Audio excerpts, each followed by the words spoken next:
राधे राधे. सकाळी लवकर उठणे. प्रेमानंदजी महाराज म्हणतात, हो बाळा, जो मनुष्य ब्रह्ममुहूर्तात उठतो तो शिवांच्या सर्वात जवळ असतो. कारण त्या वेळेला प्रभू ध्यानात असतात आणि त्यावेळी उठणारा मनुष्य त्या ध्यानाच्या तरंगांशी जोडला जातो. बाळा, तू कितीही ज्ञानी असेल, कितीही श्रीमंत असेल, पण जर तुझा दिवस उशिरा सुरू होतो तर तू नेहमी इतरांपेक्षा मागे राहशील. कारण ज्याने दिवसाची सुरुवात प्रभूसोबत केली त्याचा संपूर्ण दिवस प्रभूच्या कृपेने चालतो. सकाळी लवकर उठणे ही फक्त सवय नाही, ती आत्मबल आहे. ती एक तपस्या आहे. ब्रह्माला स्पर्श करण्याचे एक आव्हान आहे.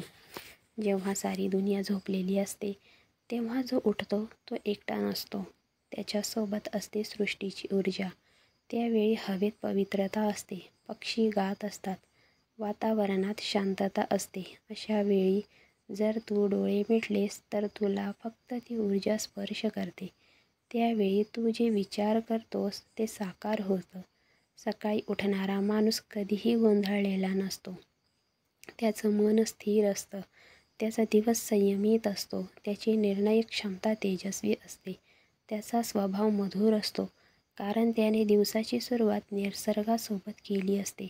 आता काही लोक म्हणतात, मला उशिरा झोप येते, मी रात्री अभ्यास करतो.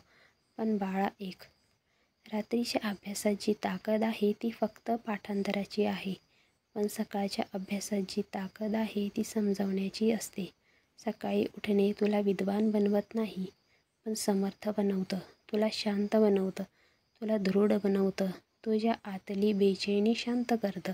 सकाळी उठणारा माणूस आपल्या लक्ष्याजवळ लवकर पोहोचतो. कारण त्याचा दिवस लांब असतो, त्याच्याकडे वेळ असतो, चिंतनाची संधी असते. तो इतरांसारखा धावत नाही, तो स्वतःसाठी दिशा तयार करतो. सकाळी उठणे मनाला नियंत्रणात ठेवायला शिकवतं, शरीराला अनुशासनात आणतं आणि सर्वात मोठी गोष्ट म्हणजे ते तुला आत्मबल देतं. आज जर तू जगातील कोणत्याही यशस्वी व्यक्तीचं जीवन पाहिलंस, कोणताही शास्त्रज्ञ असो, योद्धा असो किंवा महापुरुष, प्रत्येकजण सकाळी लवकर उठत असेल. कारण सकाळी मिळणारी ताजगी, एकांत आणि ध्यानाची शक्ती ही तुला कोणत्याही क्लबमध्ये, पुस्तकात किंवा गुरूकडून मिळत नाही. कारण ती वेळ स्वतः गुरु बनते. ती तुला शिकवते कसं स्थिर राहायचं, कसं लक्ष्यावर टिकायचं आणि कसं जीवनावर नियंत्रण ठेवायचं. आता प्रश्न येतो, सकाळी उठल्यावर करायचं काय? प्रेमानंदजी महाराज म्हणतात, तर बाळा, उठल्या उठल्या शिवाचं स्मरण कर. म्हण, हे प्रभू, तुम्ही अजून एक दिवस दिलात, मी तो व्यर्थ घालवणार नाही. मग पाणी प्या, प्राणायाम करा, ध्यान करा आणि एकांतात बसून आपली दिनचर्या ठरवा.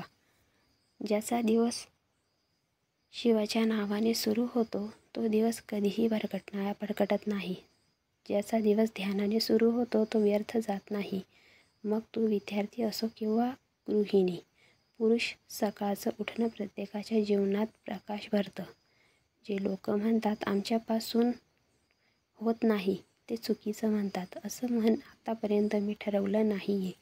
कारण जशी तू ठरवशील, तुझं शरीर, तुझं मन आणि तुझं भाग्य तुझ्या निर्णयाचं पालन करेल.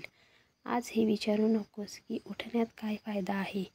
आज फक्त उठ आणि आकाशाकडे पहा, त्या शांत वातावरणाला अनुभव, पक्ष्यांच्या आवाजाला आणि आपल्या आत डोकाव.